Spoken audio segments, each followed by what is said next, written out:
سرکار لٹ گئی جو امام انام کی، سرکار لٹ گئی جو امام انام کی، مسند بھی جل چکی شہ عالی مقام کی، دیکھا جو اہل شام نے ظلمت کو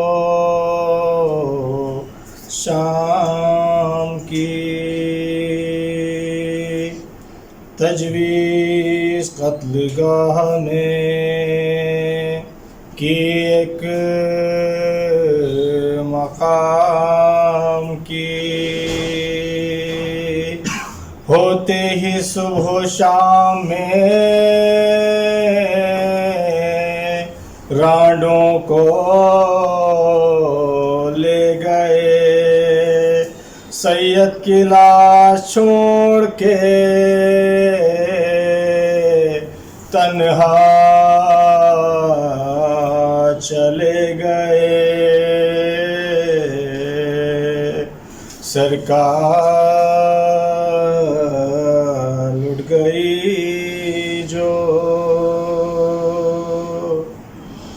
صحرا نورد ماتم مظلوم کربلا،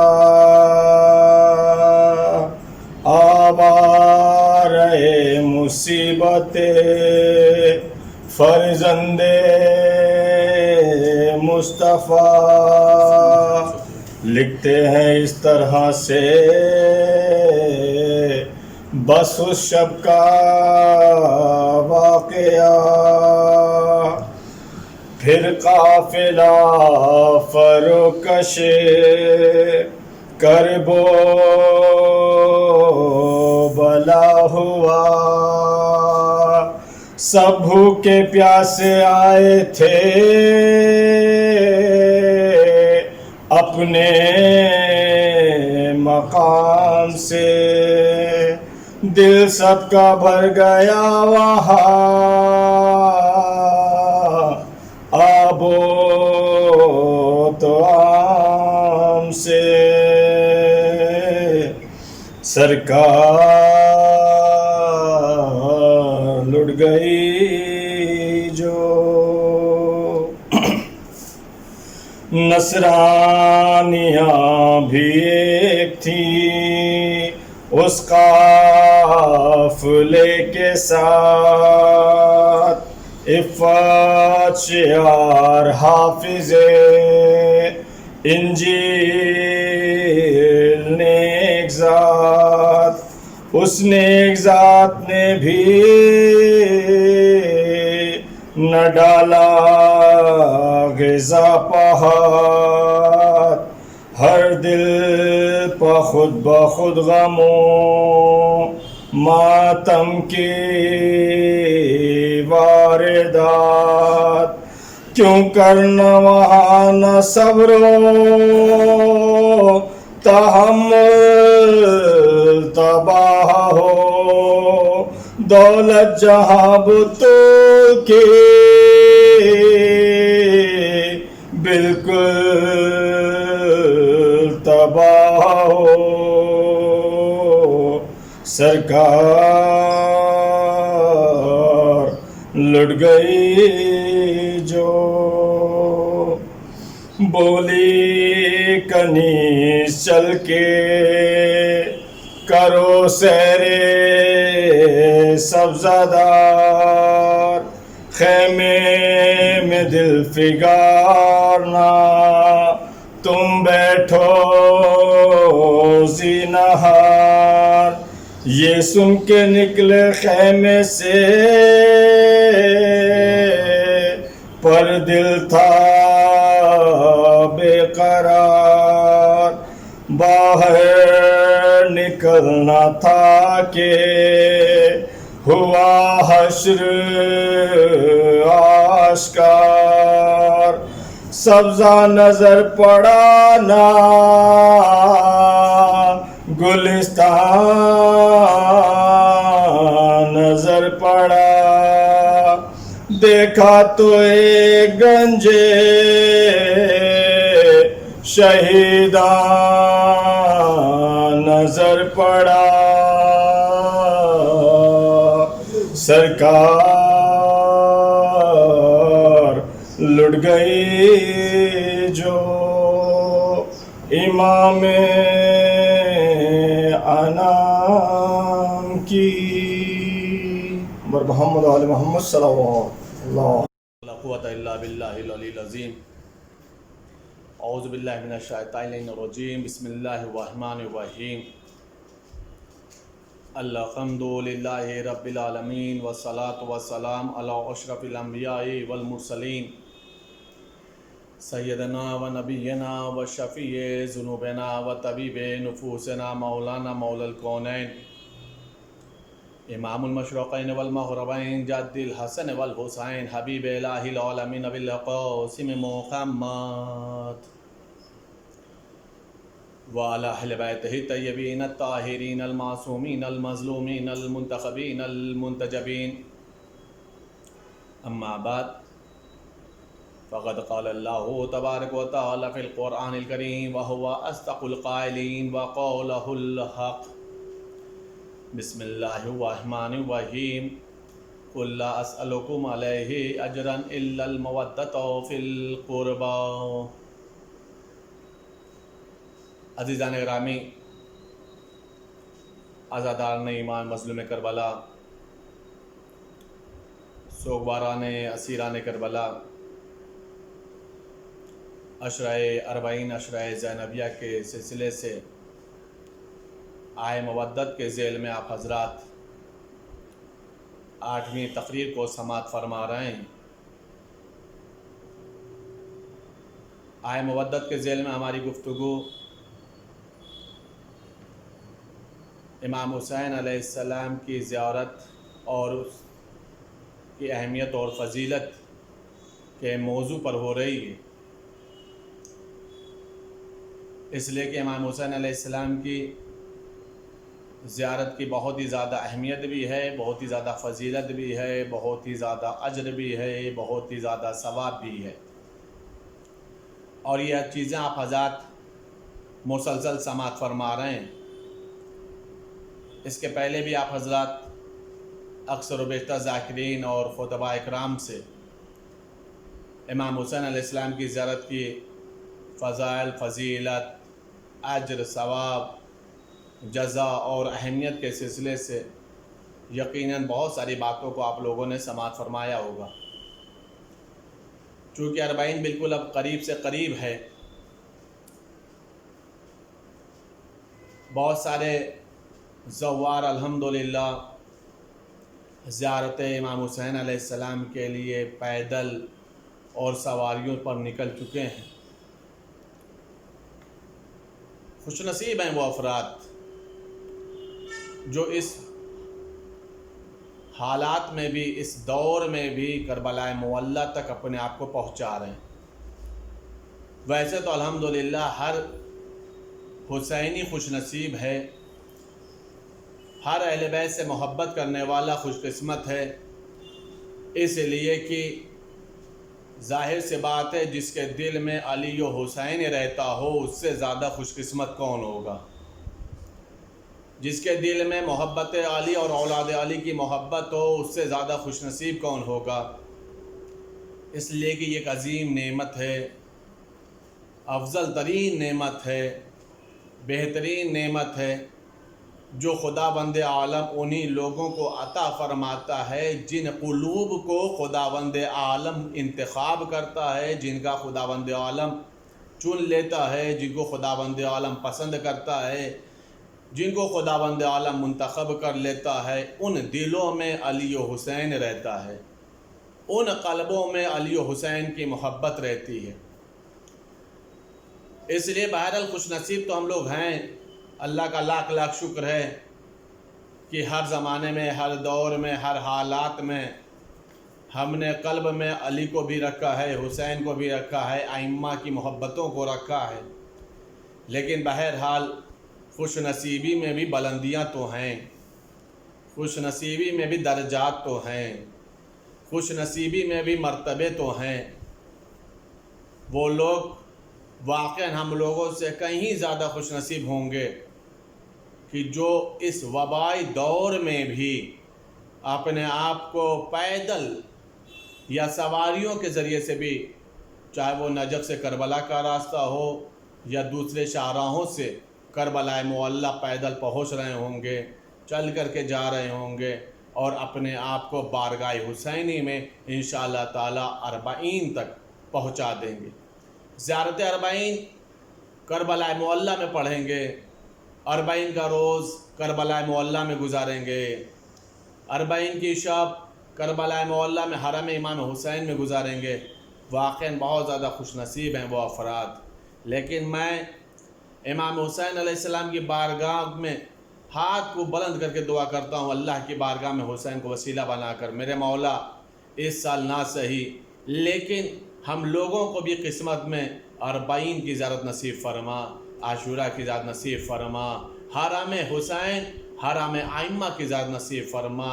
میرے معبود ہم لوگوں کو بھی زوار امام حسین بار بار بنا، تاکہ ہم لوگوں کا بھی شمار ان لوگوں میں ہو جنہیں تو نے انتخاب کیا ہے، جنہیں تو نے پسند کیا ہے، جنہیں تو نے منتخب کیا ہے۔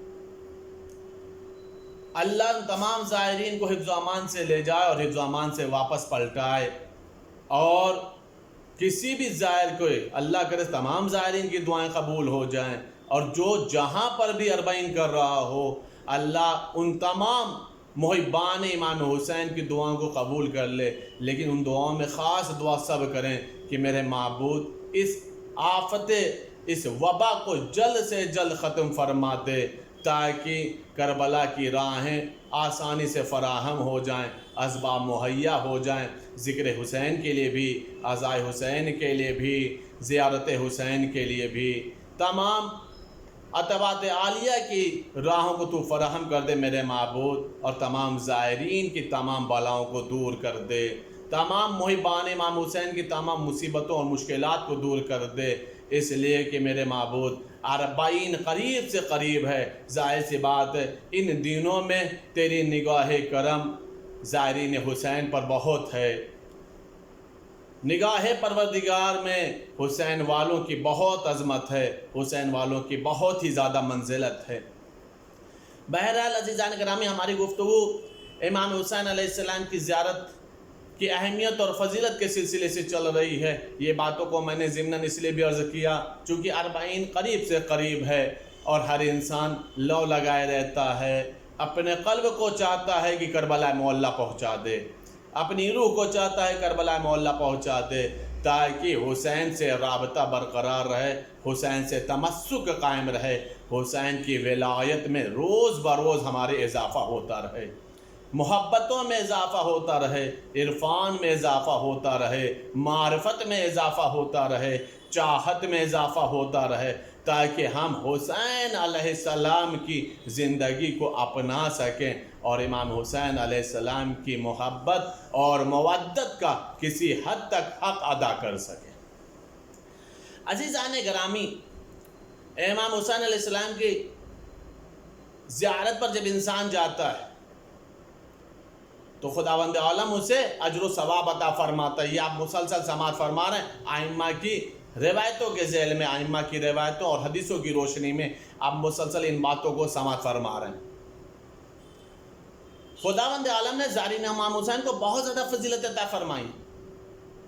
امام جعفر صادق علیہ السلام ارشاد یہ فرماتے ہیں کہ جب ان سے پوچھا گیا مولا زوار امام حسین کو خداوند عالم کیا چیز عطا فرماتا ہے، کیا فضل و کرم عطا فرماتا ہے، فضل الہی کون سا شامل حال ہوتا ہے، تو مولا امام صادق علیہ السلام فرماتے ہیں کہ خداوند عالم کی نگاہ میں ظاہر حسین علیہ السلام کی جو اہمیت اور فضیلت ہے وہ بس اتنا سمجھ لو کہ جیسے 1000 غلام آزاد کرنے کا ثواب، 1000 غلام آزاد کرنے کا ثواب خداوند عالم زائرین امام حسین علیہ السلام کو عطا فرماتا ہے، اور 1000 گھوڑا جو اس نے مجاہدین کو راہ خدا میں دیا ہو کہ لے جاؤ اللہ کی راہ میں جہاد کرو، میری طرف سے گفٹ ہے، میری طرف سے تحفہ ہے، اتنا زیادہ ثواب خداوند عالم عطا فرماتا ہے۔ ان چیزوں کو بہرحال آج نہیں سمجھا جا سکتا، اس لیے کہ آج کی تاریخ میں نہ غلام خریدے جاتے ہیں اور نہ ہی اس کثرت سے گھوڑا خریدا جاتا ہے، لیکن بہرحال گھوڑے کی قیمت آج بھی بہت ہی زیادہ ہے۔ غلام کی خرید و فروخت کا مسئلہ تو بہرحال ختم ہو گیا، لیکن عزیزان گرامی جس زمانے میں غلام خریدے جاتے تھے، غلام بیچے جاتے تھے، اس زمانے میں بھی ایک غلام کی کثیر رقم ہوا کرتی تھی، ایک غلام کی بھی قیمت ایک کثیر رقم ہوا کرتی تھی، ایک کثیر دولت ہوا تھا، مال و زر ہوا کرتا تھا، اور مولا ارشاد فرمایا 1000 غلام آزاد کرنے کے برابر ہے۔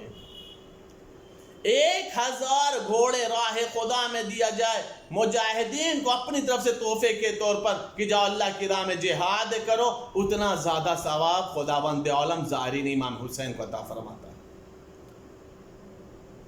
اختیارات کیا دیں گے؟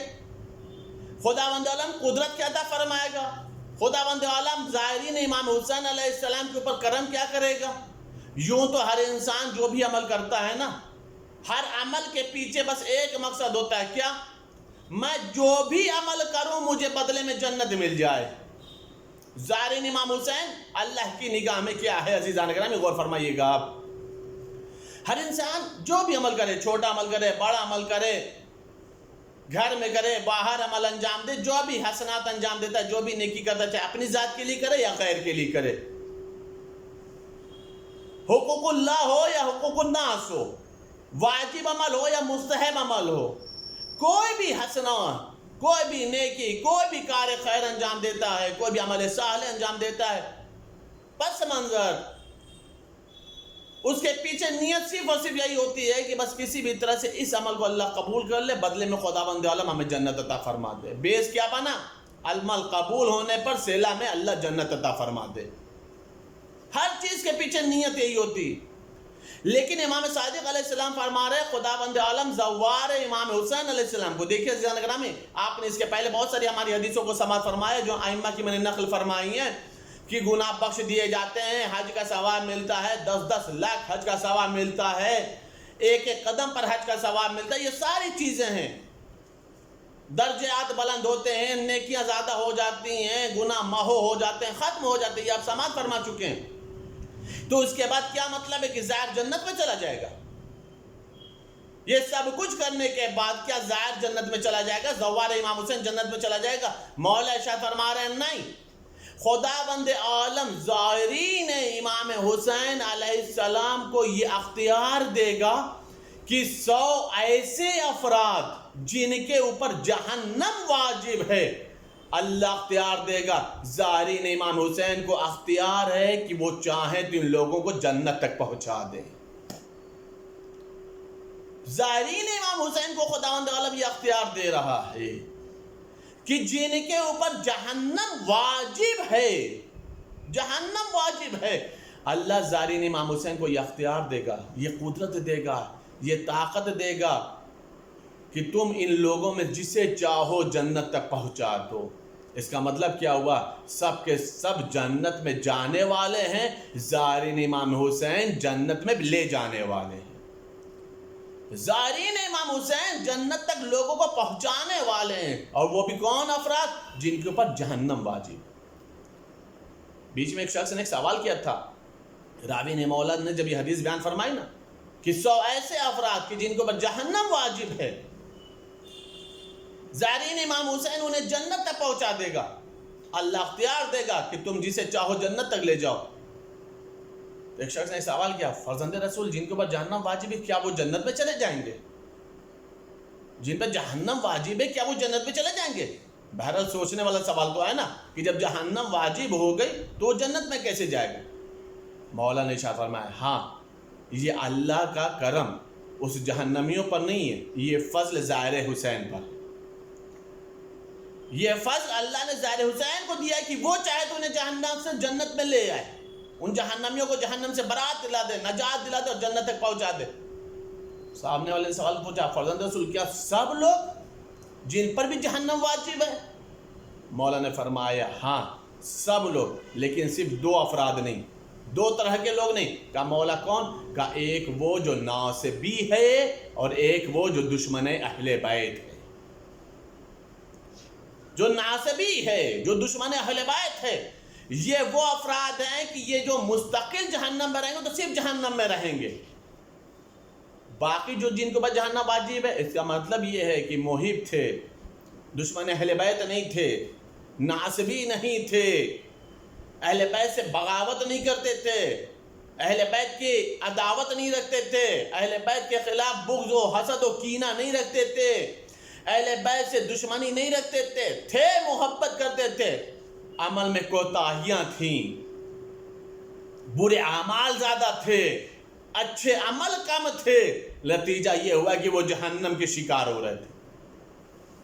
ایسے افراد کے لیے مولا ارشاد فرما رہے ہیں، ایسے افراد جنہیں عمل کی کوتاہیوں کی وجہ سے، بدعمالیوں کی وجہ سے جہنم واجب ہوئی ہے، ایسے افراد کو زائرین امام حسین جنت تک پہنچا دیں گے۔ عزیزان گرامی، یہ فضل ہے کس کے اوپر؟ زائرین امام حسین کے اوپر، جو امام حسین علیہ السلام کی زیارت کر، یعنی خود بھی جنت میں جائے گا اور 100 افراد کو جنت تک پہنچائے گا۔ ایسے افراد جن کے اوپر جہنم کو اللہ نے واجب قرار دیا۔ خداوند عالم نے کربلا کی زمین کو برکت بنایا ہے، عظمت عطا فرمائی ہے، فضیلت عطا فرمائی ہے۔ مولائے متقیان حضرت علی ابن ابی طالب علیہ السلام جب کربلا کے راستے سے گزرے ہیں تو مولا نے کربلا میں قیام کیا ہے، اور مولا نے بتایا کربلا کی تاریخ۔ مولا نے چند جملوں میں کربلا کی تاریخ بیان فرمائی۔ مولا فرما رہے، اے لوگو، اے میرے جانے والوں، جانتے ہو یہ کون سی زمین ہے؟ کہا مولا کون سی زمین ہے؟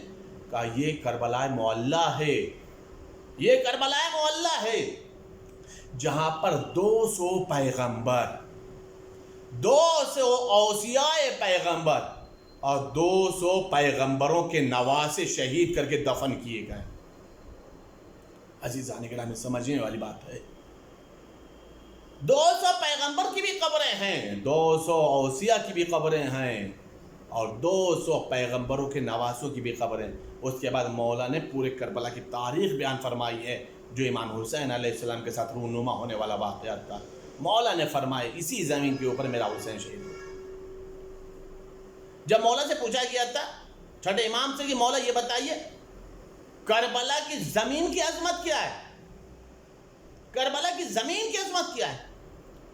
مولا نے ارشاد فرمایا، چوتھے امام کی بھی یہ روایت، علی بن حسین علیہ السلام کی، دوسرے ائمہ کی بھی یہ روایت ہے، چھٹے امام کی بھی روایتیں ہیں۔ پوچھا گیا کہ مولا یہ بتائیے کہ کربلا کی زمین کی عظمت کیا ہے؟ قسم خدا کی فضیلت سمجھیے گا۔ مولا ارشاد فرما رہے، تمہیں معلوم ہے خدا بند عالم نے خانہ کعبہ کی زمین کو خلق کرنے سے 24,000 سال قبل خدا بند عالم نے زمین کربلا کو خلق کیا ہے۔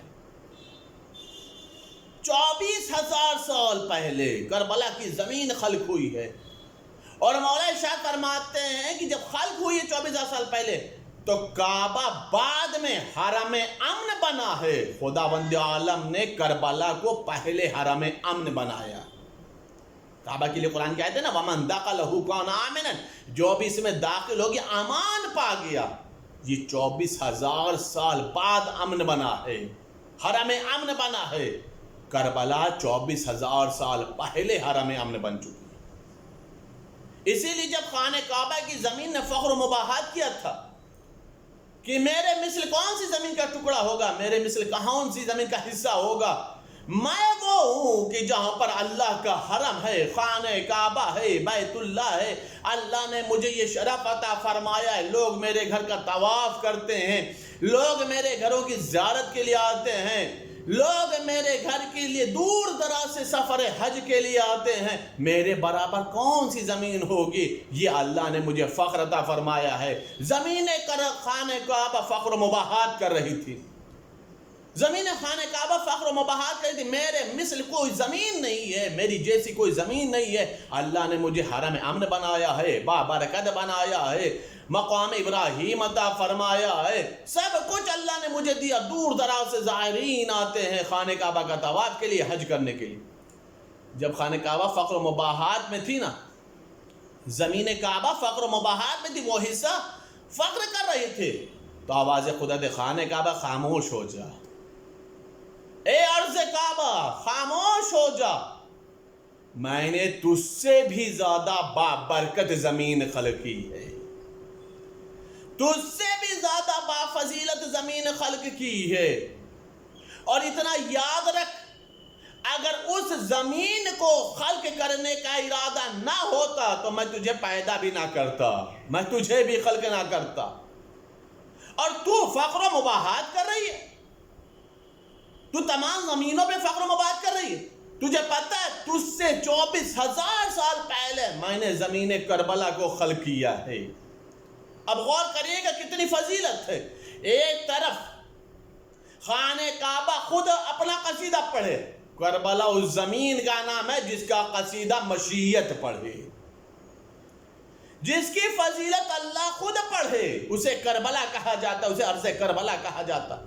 اور اس کے بعد پروردگار نے جملہ کہا ہے، پروردگار نے خانہ کعبہ کے حصے کو مخاطب کر کے جملہ کہا ہے، اتنا یاد رکھ لے، اس زمین کربلا کے مقابلے میں تیری اتنی ہی فضیلت ہے جیسے دریا میں سوئی کو ڈال دیا جائے۔ سوئی تو دیکھتے ہیں نا کتنی نازک سی چیز ہوتی ہے، باریک سی چیز ہوتی ہے، کہا جیسے دریا میں سوئی کو ڈال دیا جائے، اور جتنا پانی کا قطرہ سوئی میں آتا ہے، تیری فضیلت کربلا کے مقابلے میں بس اتنی ہی ہے۔ یعنی کربلا دریا ہے اور تو سوئی کے برابر ایک قطرہ ہے، تو سوئی کے برابر ایک قطرہ ہے۔ تیری فضیلت کربلا کے مقابلے میں قطرے جیسی ہے، اور تیرے مقابلے میں کربلا فضیلتوں میں دریا ہے۔ یہ فضیلت خود مشیت نے بتائی ہے، یہ کربلا کا قصیدہ، یہ کربلا کی تعریف خود خدا وند عالم نے پڑھا ہے۔ میں نے اسی لیے ایک جملہ عرض کیا ہے، جو اپنی تعریف خود کرے اسے کربلا کہا جاتا ہے، اسے خانہ کعبہ کہا جاتا ہے، اور جس کی تعریف خدا کرے، جس کی فضیلت خدا بیان کرے، اسے کربلا کہا جاتا ہے، اسے کربلا معلی کہا جاتا ہے۔ کربلا معلی میں ایک علاقہ ہے، ایک جگہ ہے، امام حسین علیہ السلام جہاں پر دفن ہے، اسے کہا جاتا ہے حائر حسینی، اسے حائر حسینی کہا جاتا ہے۔ حائر حسینی کیا؟ حائر حسینی اس جگہ کا نام ہے کہ جہاں پر دعائیں قبول ہوتی ہیں۔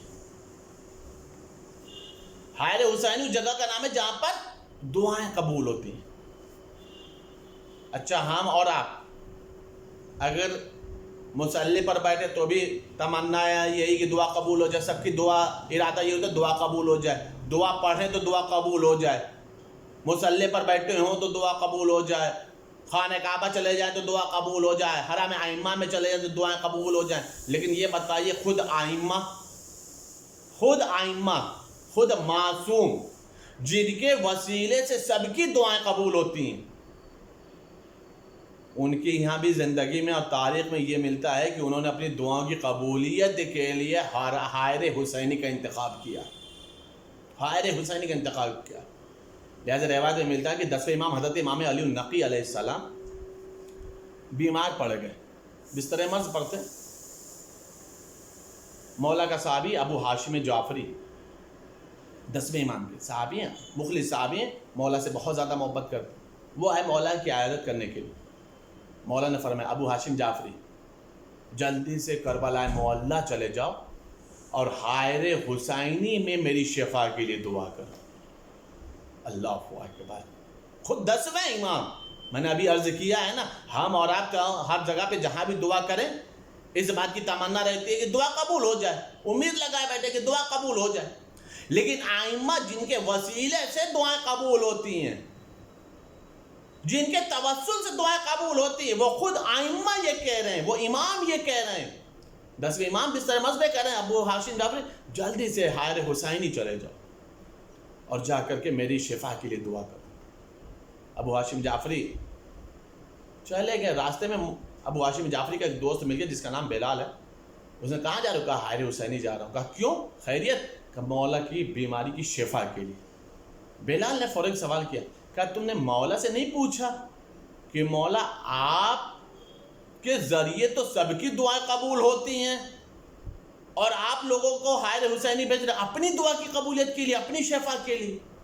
ابو ہاشم جعفری کے ذہن میں بھی یہ بات آئی، لیکن کربلا پہنچ کے مولا کے لیے دعا کیا. واپس آئے، جب مولا سے ملاقات ہوئی، سلام و دعا کے بعد یہی سوال کیا جو بلال نے کیا تھا، جو بلال نے سوال اٹھایا تھا کہ مولا آپ کے ذریعے تو سب کی دعائیں قبول ہوتی ہیں، پھر آپ اپنے لیے دعا نہیں کر رہے ہیں، کسی کو بھیج رہے ہیں حائر حسینی میں قبہ حسین کے نیچے، کیوں مولا کی شفا کے لیے دعا کی جائے؟ مولا نے ایک جملہ فرمایا، خداوند عالم چند جگہوں کو پسند کرتا ہے کہ وہاں پر دعا کیا جائے، انہی جگہوں میں سے ایک حائر حسینی ہے.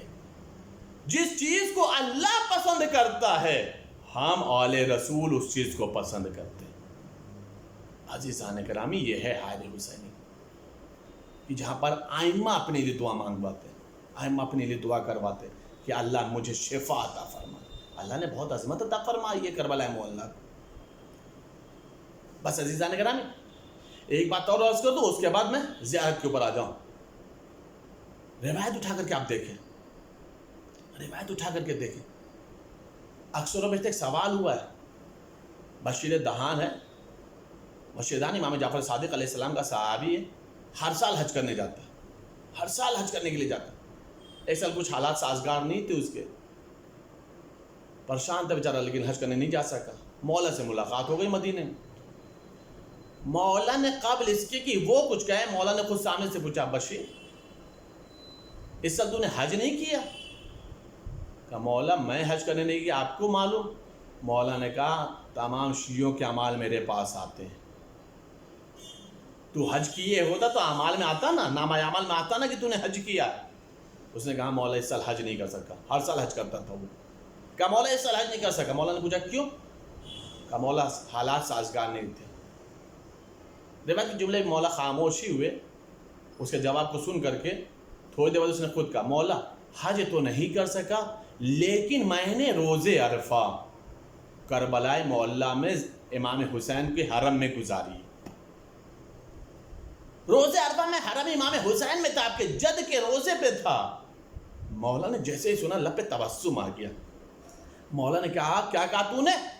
کہا مولا حج تو نہیں کر سکا، میدان عرفات نہیں دیکھ سکا، مزدلفہ نہیں جا سکا، خانہ کعبہ تک نہیں پہنچ سکا، حج نہیں کر سکا، محروم رہا حج سے، لیکن میں روز عرفہ حرم امام حسین میں تھا، آپ کے جد کے حرم میں تھا. مولا نے ایک جملہ کہا، اگر تو نے روز عرفہ امام حسین کے حرم میں گزارا ہے تو خداوند عالم کا تمام وہ فضل، تمام وہ ثواب جو عرفات میں وقوف کرنے والوں کے لیے، وہ تمام کا تمام فضل خداوند عالم تجھے عطا فرمائے گا.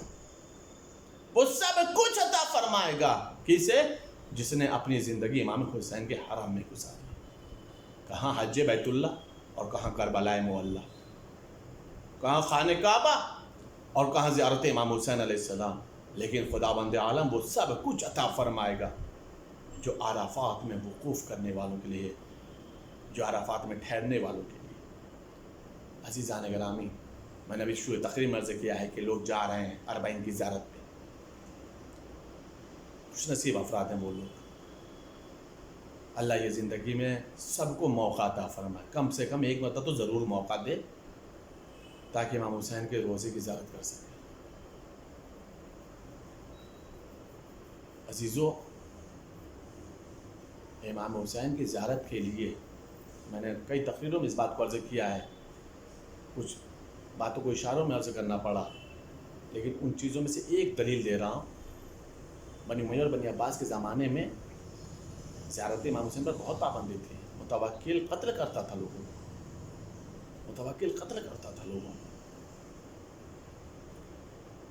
ایک روز متوکل بغداد کے پل پر آ کر کے بیٹھ گیا، بغداد کے پل پر آ کر کے بیٹھ گیا کہ دیکھے کوئی امام حسین کی زیارت جا رہا ہے یا نہیں جا رہا۔ کچھ دیر تک تو خاموش رہا، دیکھا کوئی نہیں آ رہا، خوش ہو گیا۔ تھوڑی دیر بعد کیا دیکھا، ایک عورت ہے سیدانی سید زادی اولاد زہرا اپنے 7 سال کے بچے کے ساتھ آ رہی ہے۔ کتاب کا نام ہے ذخیرۃ القصص، اس کے اندر یہ روایت موجود ہے۔ 7 سال کے بچے کے ساتھ آ رہی ہے۔ روایت کے جملے ہیں کہ متوکل نے پوچھا کہاں جا رہی ہو؟ کہا آقا حسین کی زیارت کے لیے۔ کیوں جا رہی ہو؟ کہا اللہ رسول کی قربت کو حاصل کرنے کے لیے۔ اللہ رسول حسین کو پسند کرتے ہیں، جو چیز اللہ رسول کو پسند ہو وہ چیز مجھے بھی پسند ہے۔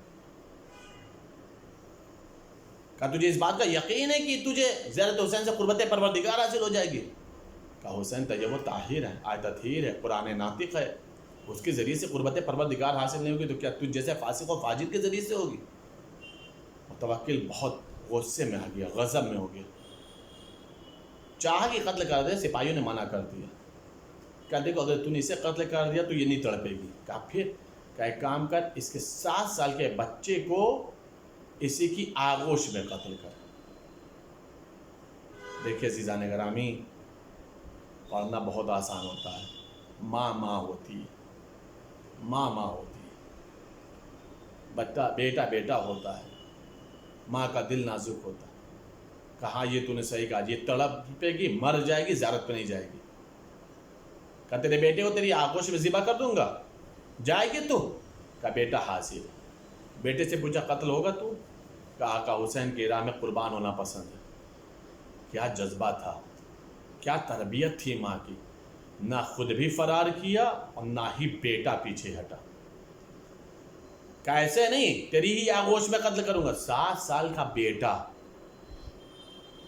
ماں کی آغوش، ظالم نے خنجر نکالا اور ماں کی آغوش میں بیٹی کو ذبح کر دیا۔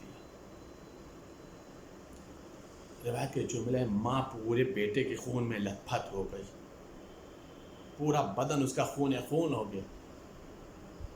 کہ اب تو جاؤں نا؟ کہاں تو جا۔ متوکل دیکھ کر کے حیران ہو گیا، یہ کون سا دل ہے ماں کے اندر کہ روئی نہیں، تڑپی نہیں، کچھ نہیں ہوا۔ بڑھاتا ہوا قدم کربلا معلیٰ پہنچ گیا۔ ایسے زائرین تھے زیارت کربلا معلیٰ کرنے والے۔ روایت کے جملے یہ ہے کہ جیسا ہی مولا کے حرم میں پہنچی، مولا کے روزے میں، اب برداشت نہیں ہوا، اب برداشت نہیں ہوا۔ اور اب جب برداشت نہیں ہوا تو آنکھیں اشکبار ہو گئی، آواز کھل گئی، گلے کی سانسیں ایسا لگا جیسے رک گئی، چہرہ زرد ہو گیا۔ بہت اپنے نفس پر، اپنے جسم پر کنٹرول کرنے کے بعد، قابو میں رکھنے کے بعد، حسین کے روزے کو مخاطب کر کے ایک جملہ کا، مولا آپ کے پاس آئی ہوں، آپ کے روزے پر آئی ہوں، اپنے بیٹے کو رونے کے لیے نہیں، آپ پر رونے کے لیے، آپ کے علی اکبر پہ رونے کے لیے۔ اور اے میرے مولا، میرے پاس کوئی تحفہ نہیں تھا جو آپ کے لیے اپنے وطن سے لے کر کے آتی، ہاں یہ تحفہ لے کر کے آئی ہوں، قبول کر لو۔ اب ماں نے جنازہ جیسے ہی رکھا، صاحب ذخیرۃ القصص کہتے ہیں کہ پورا حرم حسین نورانی ہو گیا، روشن ہو گیا، اور قبر حسین سے ایک آواز آئی، قبر حسین سے آواز آئی، اے مومنہ نہ رو، تیرا بچہ میری آغوش میں ہے، تیرا بیٹا میری آغوش میں ہے۔ عزادارو، جب اس روایت کو میں نے پڑھا کتاب کے اندر تو تڑپ گیا۔ حسین نے اس زائرہ کے بیٹے کو جو قتل ہوا، ذبح ہوا، اپنی آغوش میں جگہ دے دیا اور آواز بھی دی، نہ رو، نہ تڑپ، تاکہ ماں کے دل مطمئن ہو جائے، ماں کے دل کو قرار آ جائے کہ اس کا بیٹا میری آغوش میں نہیں ہے تو کیا ہوا، حسین کی آغوش میں چلا گیا ہے، حسین کی آغوش کی زینت بن گیا ہے۔ بہرحال ماں کی آغوش ماں کی آغوش ہے، حسین کی آغوش حسین کی آغوش ہے۔ عزادارو، جب میں نے یہ روایت پڑھی تو میں ایک مرتبہ سوچنے پر مجبور ہو گیا کہ اس چیز کو روح رباب نے دیکھا ہوگا۔ جب روح رباب نے دیکھا ہوگا تو کتنی تڑپی ہوگی۔ اے آقا، آپ نے ایک زائرہ کے بیٹے کو اپنی آغوش میں لے لیا، لیکن میرا بیٹا آپ کی آغوش میں گیا تھا پانی سے سیراب ہونے کے لیے آقا، لیکن اے آقا گیا تو تھا آپ کی آغوش میں، لیکن اشقیاء نے تیرے سے شعبہ سے نشانہ بنا دیا اور میرا ننھا علی اصغر دو مرتبہ ذبح ہوا۔ ایک مرتبہ تیر ہرملا سے ذبح ہوا، ایک مرتبہ خنجر شقی سے ذبح ہوا۔ اے آقا، ارے زائرہ کا بیٹا 7 سال کا تھا، میرا بچہ صرف 6 مہینے کا تھا، اور اس کے گلے کو کاٹ کے نیزے پر بلند کیا گیا۔ اللہ اکبر، اللہ اکبر۔ یقیناً روح رباب تڑپی ہوگی، یقیناً قلب رباب بے چین ہوا ہوگا۔ عزادارو 40 قریب آ گئی، آپ اس سلسلے کی 8ویں مجلس کو سماعت فرما رہے۔ عزادارو سوچو کس رفتار سے، کس تیزی سے دن گزرتا چلا جا رہا۔ ہم لوگ محرم کا انتظار کر رہے تھے، محرم کا چاند دیکھا تھا تو فرش عذاب بجھ گئی تھی۔ عزادارو ایک دن کر کے گزر گیا، پتہ نہیں حق کی گریہ ادا ہوا یا نہیں ہوا۔ اے بی بی زہرا، اس حالات میں ہم لوگوں نے عزا کی ہے، آپ ہماری عزا کو قبول کر لیجئے۔ اے بی بی، اسباب نہیں تھے، لیکن جتنا ممکن ہو سکا ہم لوگوں نے آپ کو پرسا دیا، آپ کے حسین پر گریہ کیا، آپ کے حسین پر آنسو بہایا۔ عزادارو، ہم لوگوں نے تو پھر بھی اپنے گھروں میں آنسو بہا لیا نا، اپنے گھروں میں فرش عزا بچھا لی نا، لیکن عزادارو کربلا والے جو وارث حسین تھے نا، جب حسین پر روتے تھے تو کوئی تماچا مارتا تھا، کوئی تازیانے مارتا تھا، کوئی درے لگاتا تھا۔ ہم لوگ رو رہے ہیں تو کوئی تماچے تو نہیں مار رہا نا، کوئی تازیانے تو نہیں مار رہا ہے نا۔ کوئی پوچھے کربلا سے لے کر شام تک سکینہ کتنے رخساروں پر تماچے کھائی ہوگی، زینب کو کتنے تازیانے پڑے ہوں گے۔ عزادارو دن گزر رہا ہے، عزادارو دن گزر رہا ہے۔ روایت بتا رہی ہے کہ ایک روز یزید ملعون نے سید سجاد کو بلوایا۔ بس عزادارو، اب رفتہ میں 40 کے مسائل پڑھوں گا۔ روایت کے جملے ہیں کہ ایک روز سید سجاد کو یزید ملعون نے بلایا۔ جیسے ہی قاصد آیا ہے نا، جناب زینب نے سنا کہ سید سجاد کو یزید نے بلایا، تڑپ گئی، کہا اے میرے لال، آپ کو میں اکیلے نہ جانے دوں گی۔ کہا نہیں پھوپھی اماں، اکیلے بلایا ہے تو اکیلے ہی جانا پڑے گا۔ ہتھ کڑی اور بیڑی کو سنبھالے ہوئے، خاردار توق پہنے ہوئے، لاغر و ناتوا سید سجاد کی جو جوانی میں ضعیف ہو گیا تھا، جس کی کمر خمیدہ ہو چکی تھی، جس کی ریش مبارک سفید ہو چکی تھی، یزید کے دربار میں پہنچا۔ یزید ملعون کہتا یہ ہے، سید سجاد آئیے آپ تخت پر بیٹھیے۔ مولا نے ایک جملہ پر، یزید کیا میں اس تخت پر بیٹھوں جس کو میں نے خود دیکھا ہو کہ تو تخت پر بیٹھا تھا، میرا بابا کا کٹا ہوا سر نیچے رکھا تھا اور تو میرے بابا کی دندان مبارک پر چھڑی مار رہا تھا۔ اے یزید، میں یہاں پر نہیں بیٹھوں گا۔ روایت کے جملے کا اچھا ہم یہ چاہتے ہیں کہ آپ کے بابا کا خون بہا دے دیں۔ مولا نے فرمایا میں کون ہوتا ہوں خون بہا لینے والا؟ اے یزید، اگر خون بہا دینا ہے نا تو اس ماں کو دینا جس نے چکیاں پیس کر کے پالا ہے، اس رسول کو دینا جس نے اپنے لسان مبارک کو چسایا ہے۔ روایت کے جملے ہیں، کہا کہ ہم چاہتے ہیں کہ آپ کو رہا کر دیں، چاہے آپ یہاں رہیں اور چاہے مدینہ واپس چلے جائیں۔ مولا نے فرمایا میں پھوپھی سے پوچھ کر کے بتاؤں گا۔ سننا عزادارو، مولا نے فرمایا میں پھوپھی سے پوچھ کر کے بتاؤں گا۔ روایت کے جملے کا حداد کو بلایا جائے تاکہ ہتھ کڑی اور بیڑیاں قطع کی جائے، ہتھ کڑی اور بیڑیاں جدا کی جائے۔ حداد کسے کہتے ہیں پتہ؟ جو لوہا کاٹنے والا ہوتا ہے نا، اسے حداد کہا جاتا ہے۔ حداد آیا، ایک مرتبہ کا کیا کام ہے؟ کہا اس کی ہتھ کڑی بیڑی کو کاٹ دو، خاردار تو کو کاٹ دو۔ عزادارو دیکھو، مقاتل میں صرف اور صرف روایتیں ہوتی ہیں، ان روایت کو تصور کرنا پڑتا ہے کہ کی کیفیت کیا ہوئی ہوگی. عزادارو سوچو تقریباً 1 سال سے مولا ہتھکڑی اور بیڑیوں میں مقید تھے نا, خاردار توق پہنے ہوئے تھے نا, کمر میں لنگر لوہے کا تھا نا. عزادارو جب حداد آیا ہے نا تو ایک بتا یزید سے اسے ایک جملہ کہا, یزید یہ کام مجھ سے نہیں ہوگا, یزید یہ کام مجھ سے نہیں ہوگا. کہا کیوں؟ کہ یزید دیکھتا نہیں ہے خاردار توق کہ اس طرف کی نوک اس طرف کی ہڈیوں کو چھیدتی ہوئی چلی گئی ہے, ادھر کے خاردار توق اس طرف چلے گئے ہیں, ادھر کے خاردار توق ادھر چلے گئے ہیں. یہ جو ہتھکڑیاں ہیں نا یہ ہڈیوں میں چھید کر چکے ہیں, یہ پاؤں کی جو بیڑیاں ہیں نا وہ ہڈیوں میں پیوست ہو گئی ہیں. روایت کے جملے ہیں کہ ایک مرتبہ بڑی مشکل سے حداد نے ہتھکڑی اور بیڑیوں کو کاٹا تو ضرور, لیکن جب خاردار توق کی بات آئی ہے نا اس نے ہاتھ جوڑ دیا کہ یزید مجھ سے نہیں ہوگا. کہ کیوں؟ کہ کہیں ڈر لگتا ہے کہیں ایسا نہ ہو خاردار تو کاٹوں اور اس کے بعد اس کی روح بھی کٹ جائے, اس کی روح بھی قفس انصری سے پرواز کر جائے. بڑی مشکل سے کاٹا, لیکن حداد جیسے آدمی نے بھی ایک جملہ کا یزید مجھے سمجھ میں نہیں آتا یہ سید سجاد 1 سال سے زندہ کیسے, 1 سال سے زندہ کیسے ہے؟ مولا کی ہتھکڑی اور بیڑی کٹ گئی. روایت کے جملے ہیں مولا زندہ کی دفعہ ہے. ایک ادھر بی بی زینب تڑپ رہی ہیں, بے چین ہیں, لیکن جب آتے ہوئے دیکھا نا تو آثار سے اندازہ لگا کہ بہرحال خیریت ہو, اس لیے کہ ہتھکڑیاں کٹ چکی تھی, بیڑیاں کٹ چکی تھی. کہا میرے لال خیریت تو ہے؟ کہا پھوپھی اماں یزید نے حکم رہائی دے دیا ہے, کہا ہے چاہے ہم یہاں رہیں چاہے واپس مدینہ چلے جائیں. کہا میرے لال آپ نے کیا کہا؟ کہا پھوپھی اماں میں نے آپ سے پوچھنے تک کی مہلت لی ہے. کہا یزید سے کہہ دو ہم مدینہ ضرور جائیں گے, لیکن میری پہلی شرط کو سن لے. پہلی شرط تو یہ ہے کہ شام میں ایک مکان خالی کرائے تاکہ ہم اپنے حسین پر آنسو بہا سکیں.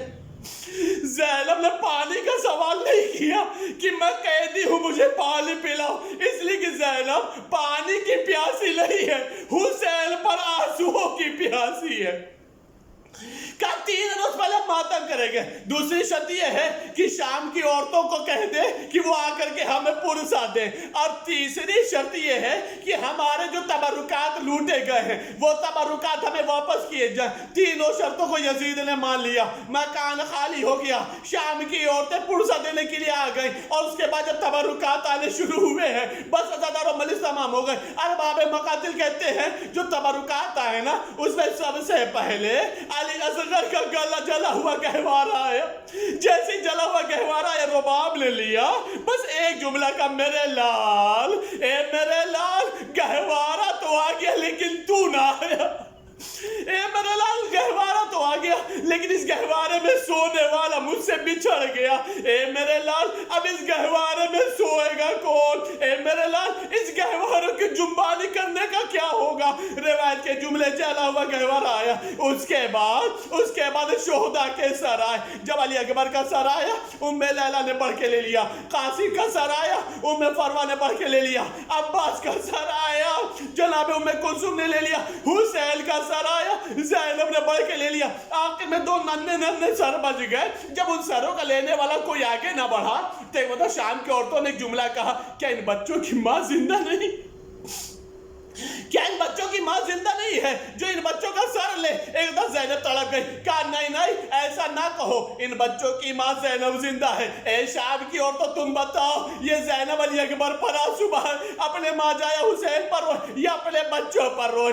عزادارو اب اس کے بعد قیامت کا تبرک آیا, بس مجلس تمام ہو گئی. 2 چیزیں آئی, ایک ننھا گہر گوشوارے آئے اور اس کے بعد بیویوں کی چادر آئی. جیسے ہی چادر آئی نا ایک ہوتا زینب نے چادر کو تقسیم کرنا شروع کیا. لیلہ تمہاری چادر, رباب تمہارے سر کی چادر, ام کلثوم تمہارے سر کی چادر. اپنے سر پر ایک چادر کو ڈالا, ایک چادر فضا کے سر پر ڈالا, اس کے بعد گوشوارے کو لیا اور ایک ننھی سی چادر کو لیا, ایک نشیب کی طرف چلی. کسی بی بی نے پلٹ کر پوچھا, بی بی ارے کہاں جا رہی ہو؟ کہا اس کی قبر پر چادر ڈالنے جا رہی ہوں جسے پردے کا بڑا خیال تھا, جس نے اپنے چہرے کا پردہ اپنے ننھے ہاتھوں سے کیا تھا.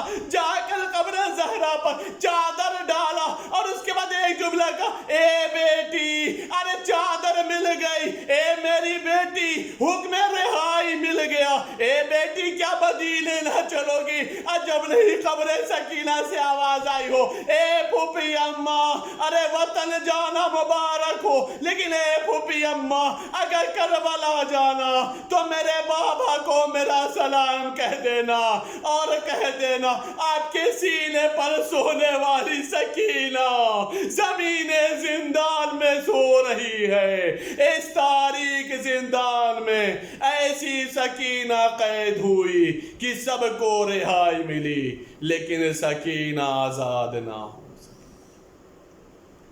سیعلم الذین ظلموا أَيَّ منقلب ينقلبون انا للہ و انا الیہ راجعون۔ پہلے تجھے واسطہ ہے محمد وآل محمد کا ہمارے سے مختصر لیکن اہم اعمال کو قبول فرما۔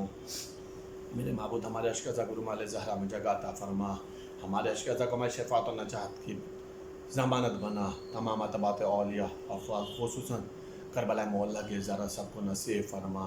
میرے معبود تمام محبان امام حسین، تمام عورت و مرد کی تمام دعاؤں کو شرف قبولیت عطا فرما، سب کے رزق و روزی میں اضافہ فرما، سب کے تنگ دستے غربت مفلسی کو دور فرما، تمام آزادان امام حسین کو تمام آفت عرضی اسلامی بلاؤں سے خاص اس وبائی مرض سے تحفظ عطا فرما، امام زمانہ کو سلامتی عطا فرما، جتنے بیمار ان سب کو شفاء کلی عطا فرما، امام زمانہ کے ظلم میں تعجیل فرما، ہم سب کو ان کے امان انصار میں شمار فرما۔ اللہم تقبل منا انک انت السمیع العلیم بحق محمد وآلہ الطاہرین۔ سحر ہونے کو ہے میرے اصغر، جاگ جاؤ جاگ جاؤ جاگ جاؤ، بڑے ہو غش میں کیوں ہے میرے اصغر، جاگ جاؤ جاگ جاؤ جاگ جاؤ، اٹھو شور کی شب ڈھل چکی ہے، سیاہی کربلا سے چل چکی ہے، آزادے کو اب جاتے ہیں اکبر، جاگ جاؤ جاگ جاؤ، سحر ہونے کو ہے میرے اصغر، جاگ جاؤ جاگ جاؤ جاگ جاؤ، حسین بن علی کا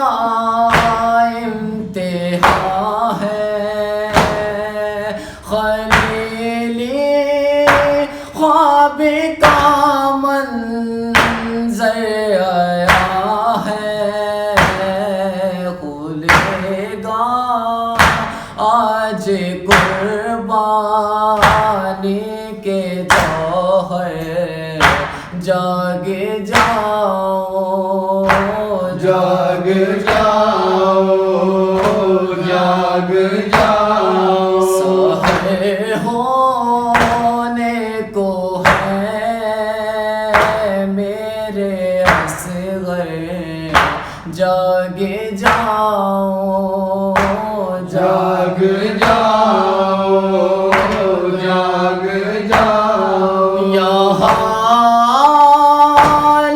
نبی پامال ہوں گی، زمین سے کے لہو سے لال ہوگی، یہاں اب آئیں گی زہرا کھلے سے، جاگ جاؤ۔ زیارت عاشورہ۔ السلام علیکہ یا ابا عبداللہ، السلام علیکہ یا ابن رسول اللہ، السلام علیکہ یا ابن امیر المؤمنین و ابن سید الوسیئین، السلام علیکم یا ابن فاطمۃ الزہراء سیدۃ النساء العالمین، السلام علیکم یا سار اللہ و ابن صورہ والوتر الموتور، السلام علیکم وعلی الارواح التي حلت بفنائک، علیکم منی جميعا سلام اللہ ابدا ما بقیت وبقی اللیل والنہار.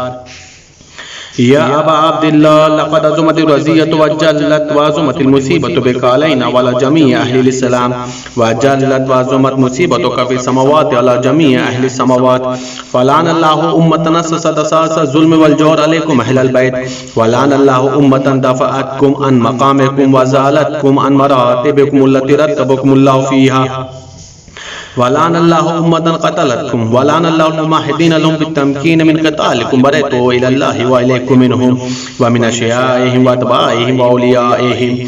یا ابا عبداللہ انی سلم لمن سالمکم وحرب لمن حاربکم الى یوم القیامہ، ولعن اللہ علی زیاد وعلی مروان، ولعن اللہ بن امیہ قاطبہ، ولعن اللہ ابن مرجان، ولعن اللہ عمر بن سعد، ولعن اللہ شمرا، ولعن اللہ امة اسرجت والجمت وتنقبت وتحیات لقتالک. بے ابی انت و امی لقد عظم مصابی بک، فاسأل اللہ الذی اکرم مقامک واکرمنی بک ان یرزقنی طلب سارک مع امام منصور من اہل بیت محمد صلی اللہ علیہ وآلہ. اللہم اجعلنی عندک وجیہا بالحسین علیہ السلام فی الدنیا والآخرہ. یا ابا عبداللہ انی اتقرب الى اللہ ولرسولہ والى امیر المومنین علیہ السلام والى فاطمۃ الزہراء والى الحسن علیہ السلام والیک بموالاتک وبالبراءۃ ممن قاتلک ونصب لک الحرب وبالبراءۃ ممن اسس اساس الظلم والجور علیکم، وابرؤ الی اللہ ولرسولہ ممن اسس اساس ذلک وبنى علیہ بنیان وجرى فی الظلم والجور علیکم ولاشیائکم، برئت الی اللہ والیکم منہم وتقربوا الی اللہ ثم الیکم بموالاتکم وموالات ولیکم وبالبراءۃ من اعدائکم والناصبین لکم الحرب وبالبراءۃ من اشیائهم واتباعهم واولیائهم. انی سلم لمن سالمکم وحرب لمن حاربکم وولی لمن والیکم ودو لمن عاداکم، فاسأل اللہ الذی اکرمنی بمعرفتکم ومعرفت اولیائکم ورزقنی البراءۃ من اعدائکم ان یجعلنی معکم فی الدنیا والآخرہ وأن يثبت لي عندكم قدم صدق في الدنيا والآخرة، وأسأله أن يبلغني المقام المحمود الذي لكم عند الله، وأن يرزقني طلب الصار مع إمام المهدي زاهد ناطق بلقط منكم، وأسأل الله بحقكم وبالشان الذي لكم عنده أن يؤتيني بمصابكم أفضل ما يؤتي مصابا بمصيبته مصيبة ما أعظمها وأعظم رزيتها في الإسلام وفي جميع السماوات والأرض. اللهم اجعلني في مقامي هذا ممن تنال منك صلوات ورحمة ومغفرة. اللهم اجعل محياي محيا محمد وآل محمد ومماتي ممات محمد وآل محمد صلواتك وسلامك عليهم أجمعين. اللهم إن هذا يوم تباركت به بنو أمية وابن عاقلة الأكباد، اللين ابن لين على لسانك ولسان نبيك في كل موت وموقف وقف في نبيك. اللهم الآن أبا سفيان ومعاوية بن أبي سفيان ويزيد بن معاوية بن أبي سفيان عليهم منك لعنة بدل العابدين. وهذا يوم فرحت به آل زياد وآل مروان بقتل الحسين صلوات الله عليه. اللهم فضاعف عليهم اللعنة منك والعذاب الأليم. اللهم إني أتقرب إليك في هذا اليوم وفي موقفي هذا وأيام حياتي بالبراءة منهم واللعنة عليهم وبالموالاة لنبيك وآل نبيك عليه وعليهم السلام. اللهم الآن أول ظالم ظلم حق محمد وآل محمد وآخر التابل ولا ذلك. اللهم الآن الإصابة التي جاءت الحسين عليه السلام وشايت وبايت وتابت على قتله. اللهم الآنهم جميعا. السلام علیکہ یا ابا عبداللہ وعلی الارواح التي حلت بفنائک، علیکہ منی سلام اللہ ابدا ما بقیت وبقی اللیل والنہار ولا جعلہ اللہ آخر العہد منی لزیارتکم. السلام علی الحسین وعلی علی ابن الحسین وعلی اولاد الحسین وعلی اصحاب الحسین. اللهم خص أنت أول ظالم باللعن مني وابتبي أولا ثم الأنسان والثالث والرابع. اللهم لن يزيد ابن معاوية خامسا ولأن عبد الله ابن زياد وابن مرجانة وعمر ابن سعد وشمرا وآل أبي سفيان وعلى زياد وعلى مروان إلى يوم القيامة. سجدے میں جائیں. اللهم لك الحمد حمد الشاكرين لك على مصابهم الحمد لله على عظيم رضيتي اللهم ارزقني شفاعة الحسين عليه السلام يوم البرود وثبت لي قدم صدق عندك مع الحسين عليه السلام واصحاب الحسين عليه السلام الذين بذلوا موجهم دون الحسين عليه السلام.